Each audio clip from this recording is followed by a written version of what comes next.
You are looking at Julian's pronunciation guide, where we look at how to pronounce better some of the most mispronounced words in the world, like this other curious word. But how do you say what you're looking for today?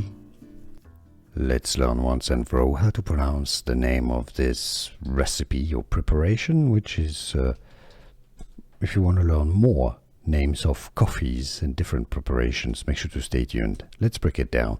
Pronounced from Italian, it's also known as caffè mocha. That's how the Italians say it. Caffè mocha. Mocha is Italian to say chocolate. Mochaccino. Yes, it's how you pronounce it, just like cappuccino. Double C is pronounced like CH, and CH is pronounced like a K. Don't ask me why, that's how Italian is done.